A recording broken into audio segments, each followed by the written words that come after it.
नागपुर में शुरू हुई एग्रीकल्चर एग्जीबिशन को पहले ही दिन किसानों और कस्टमर्स से जबरदस्त रिस्पांस मिल रहा है। मॉडर्न एग्रीकल्चर में एडवांस टेक्नोलॉजी, बेहतर बीज और नए तरीके के बारे में जानने के लिए किसानों की भारी भीड़ देखी जा रही है। इस एग्जीबिशन में जो स्टॉल खास ध्यान खींच रहा है वो है महाबीज।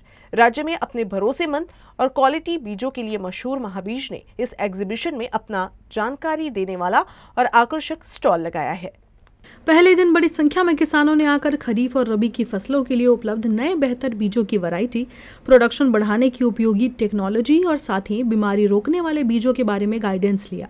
महाबीज के एक्सपर्ट्स ने किसानों को फसल के हिसाब से सही बीजों के चुनाव, क्वालिटी जांच, मौसम के हिसाब से सही वैरायटी और ज़्यादा पैदावार वाले बीजों के बारे में डिटेल जानकारी दी।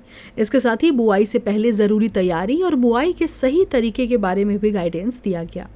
महाबीज के रिप्रेजेंटेटिव्स ने बताया कि किसान हमारे स्टॉल्स पर ज़्यादा से ज़्यादा आएं और नए बीजों के बारे में जानकारी लें और आने वाले सीजन में ज़्यादा पैदावार पाने के लिए सही चुनाव करें। सद्यस्थितीमध्ये जर आपण पाहिलं तर राज्यामध्ये रबीचा सीझन चालू आहे आणि रबी हंगामामध्ये महाबीजनी मोठ्या प्रमाणावर अतिशय उच्चतम प्रतीचं हरभरा बियाणं आणि गहू बियाणं दोन्हीसुद्धा दिलेले आहेत आणि त्याची विक्री सध्या स्थितीमध्ये चालू आहे।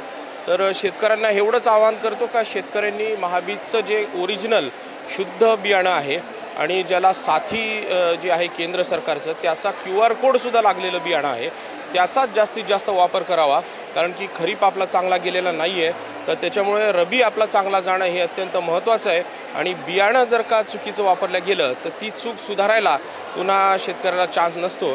तर त्याच्यामुळे मला असं वाटतं की त्यामध्ये अजिबात कॉम्प्रोमाइज न करता महाबीजचंच बियाणं जे आहे ते शेतकऱ्यांनी घ्यावं जास्तीत जास्त प्रमाणामध्ये।